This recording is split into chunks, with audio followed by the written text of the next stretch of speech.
bagaimana yang disebut negara hukum rule of law dan bagaimana kedua negara tidak membuat hukum sebagai panglima.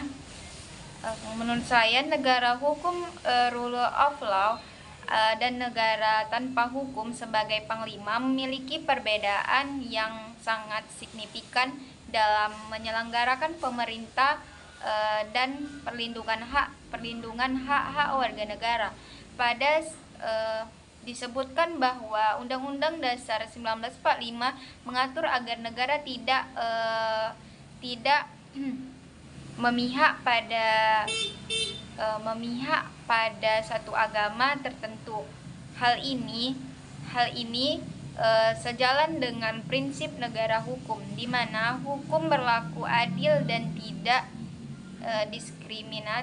diskriminatif terhadap kelompok atau agama tertentu.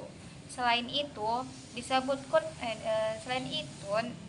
disebutkan bahwa kepemimpinan mengakui presiden sebagai kepala negara dan agama. Dalam negara hukum, pemimpin tertinggi negara harus tunduk dan mematuhi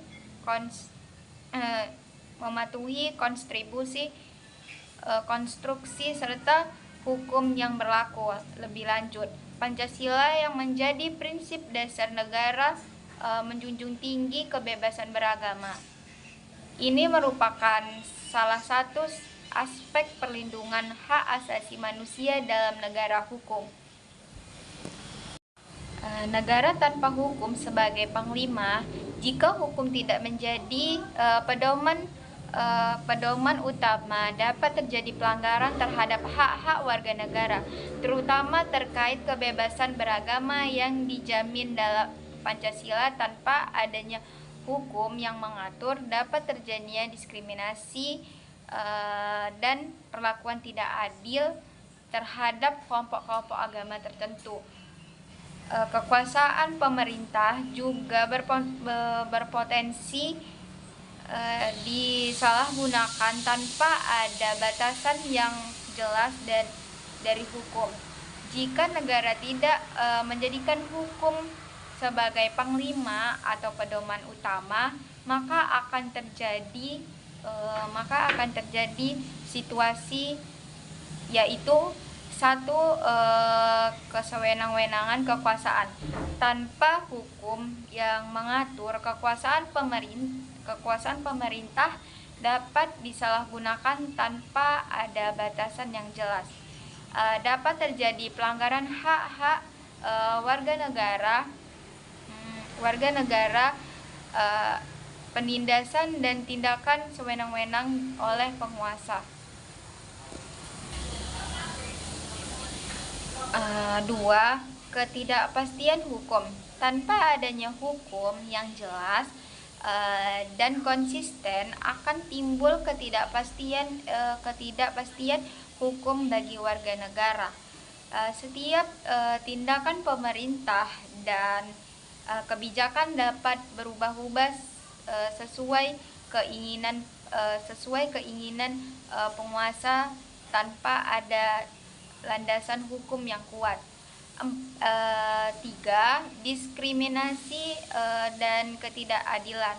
Tanpa adanya prinsip persamaan di hadapan hukum, dapat terjadi diskriminasi dan ketidakadilan dalam perlakuan terhadap warga negara.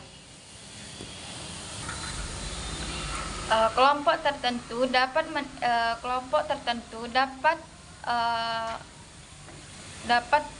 mendapatkan perlakuan istimewa, sementara yang lain dirugikan karena tidak ada hukum yang melindungi. 4. Pelanggaran hak asasi manusia.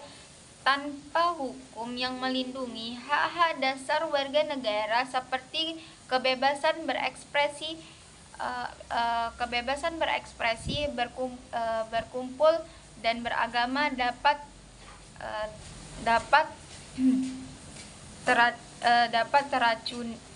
Dapat apa itu? 4. Pelanggaran hak asasi manusia tanpa hukum yang melindungi hak-hak warga negara seperti kebebasan berekspresi, berkumpul, dan beragama dapat terancam. Pelanggaran hak asasi manusia dapat terjadi secara sistematis tanpa ada mekanisme perlindungan yang memadai. 5. Ketidakstabilan dan kekacauan tanpa adanya hukum yang mengatur dapat timbul ketidakstabilan sosial, publik, dan ekonomi di negara tersebut. Konflik dan kekacauan dapat terjadi karena tidak adanya landasan hukum yang jelas dan mengikat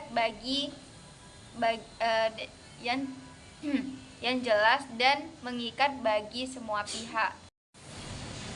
Baiklah, oleh karena itu negara hukum rule of law menjadi sangat penting untuk menjamin kepastian hukum, perlindungan hak-hak warga negara, pembatasan kekuasaan pemerintah, dan menciptakan stabilitas serta keadilan dalam kehidupan beragama. Sebaliknya, negara tanpa hukum sebagai panglima dapat berujung pada kewenangan pelanggaran hak asasi manusia dan ketidakstabilan yang berkepanjangan. Baiklah, kesimpulan dari negara hukum atau rule of law merupakan konsep fundamental dalam sistem pemerintah modern yang menjamin adanya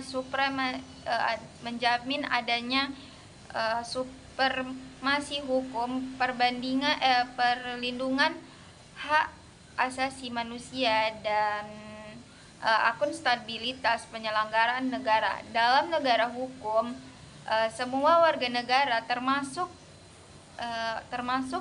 pemegang kekuasaan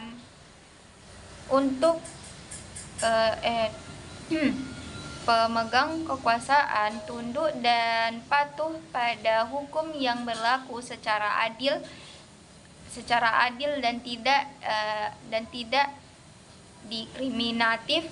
Hukum dijadikan sebagai landasan dalam pengambilan keputusan dan penyelenggaraan negara, serta menjadi mekanisme kontrol terhadap potensi penyalahgunaan kekuasaan. Prinsip-prinsip negara hukum seperti pembagian kekuasaan, independensi peradilan, dan jaminan hak-hak sipil menjadi penting untuk mewujudkan tata kelola pemerintah yang transparan.